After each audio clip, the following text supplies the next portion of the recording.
Good morning everyone, how are you? Hope so you all are fine. बेटा, जैसा भी हमने कहा था कि एक वीडियो में हम केवल मैप करेंगे। This is the second chapter of geography, physical features of India. हमने हिमालय के बारे में पढ़ा, फिर हमने नॉर्दर्न प्लेन्स के बारे में पढ़ा, यहाँ पर ग्रेट इंडियन डेजर्ट है, डेजर्ट के बारे में पढ़ा, और यहाँ पर ये हमारा जो कोस्टल रीजन है, कोस्टल इलाका है, और यहाँ पर ये ईस्ट वेस्टर्न कोस्टल, ये ईस्टर्न कोस्टल। इधर हमारे आइलैंड्स हैं, अंडमान निकोबार एंड लक्षद्वीप। इधर ये हमारा पूर्वांचल भारत है, माउंटेनियस एरिया, और ये हमारा इंडस रिवर सिस्टम, 5 नदियों का संगम, जो हमने पंजाब प्लेन्स में भी पढ़ा था। कौन कौन सी नदियाँ हैं? इंडस, झेलम, रावी, सतलज एंड ब्यास, ये 5 नदियों का संगम है। तो इसमें थोड़ा सा हम जो हमारे कोस्टल इलाके हैं उनको हाफ हाफ करके किस में बांटा गया है, थोड़ा सा उसको देखेंगे। चलिए वेस्टर्न से शुरू करते हैं। वेस्टर्न जो इलाका है, यहाँ से लेकर इधर गुजरात से लेकर, और हम ये कह सकते हैं यहाँ तक, इसको कोंकण का तट बोलते हैं, कोंकण तट। और फिर यहाँ से लेकर और नीचे तक, तमिलनाडु तक, केरला तक, इसको मालाबार कोस्ट बोला जाता है। क्या बोलते हैं? मालाबार इसको कोस्ट बोलते हैं। ऊपर वाले आधे भाग को कोंकण बोलेंगे, नीचे वाले आधे भाग को मालाबार कोस्ट बोलते हैं। चलिए, इधर का हो गया। अब इधर देखते हैं, जो हमारा ईस्टर्न कोस्टल प्लेन है, इसके हाफ भाग को यहाँ से यहाँ तक, हम उड़ीसा तक कह सकते हैं, यहाँ से यहाँ तक का, इसके हाफ भाग को हम बोलते हैं नॉर्दर्न सरकार। ये इधर लिखा भी हुआ है, नॉर्दर्न सरकार। नीचे वाला जो इसका सदर्न पार्ट बच जाता है, उसको बोलते हैं हम कोरोमंडल कोस्ट। ये मैप आपको क्यों करा रही हूँ? क्योंकि पेपर में पूछा जाता है, मैप आपको देके उसमें ये आपको ये कहेंगे कोरोमंडल कोस्ट शो करें, नॉर्दर्न सरकार बताएं। इधर से कोंकण कोस्ट एंड इधर से मालाबार कोस्ट। तो ये चारों कोस्ट हमें अच्छे से पता होने चाहिए।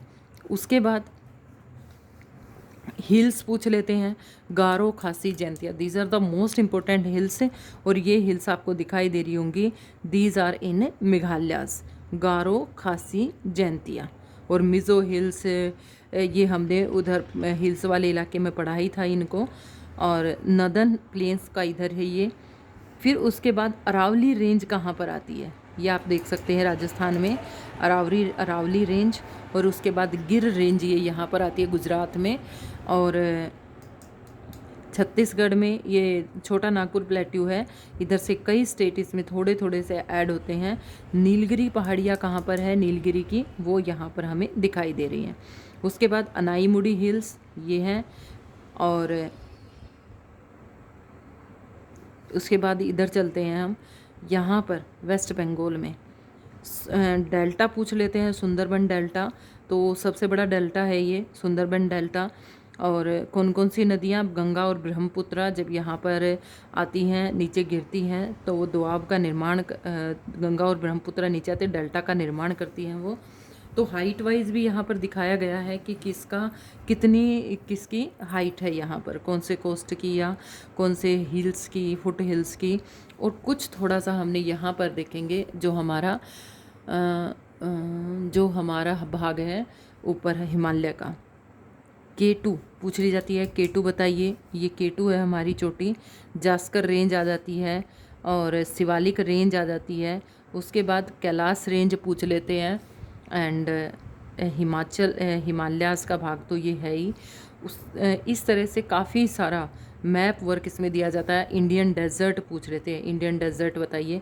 ये जो 5 नदियां हैं, ब्यास, सतलुज, रावी, झेलम, ये कहाँ पर हैं? इनका भी स्थिति हमें शो करनी पड़ती है। पामीर नोट, कुल्लुल और हिंदू कुश, इस तरह से पूछा जाता है। ये गिर रेंज है। उसके बाद जो हमारे मेन आइलैंड्स बच जाते हैं, लक्षद्वीप और Andaman and Nicobar. And the last point of Indian सब कॉन्टिनेंट इज कन्याकुमारी। यहाँ पर कन्याकुमारी को शो करेंगे, लेकिन इससे ये हम पहले चैप्टर में भी कर चुके हैं, लेकिन उससे पहले 2004 से पहले यहाँ पर एक इंदिरा पॉइंट नाम का कोई पॉइंट था जिसको कि लास्ट पॉइंट मानते थे, लेकिन सुनामी के कारण जब 2004 में सुनामी आई तो वो जो पॉइंट था वो सबमर्ज्ड हो गया। उसकी वजह से यहाँ पर जो इलाका है वो हमारा लास्ट पॉइंट माना जाता है। इसको हम सभी जानते ही हैं, दिस इज़ द पाक स्ट्रेट। भारत और श्रीलंका के बीच में जो जल संधि है उसको पाक स्ट्रेट के नाम से जाना जाता है, गल्फ ऑफ मन्नार के नाम से भी जानते हैं। And I hope this map is clear to you. ये मैप आपको अपनी नोटबुक में भी फिल करना है।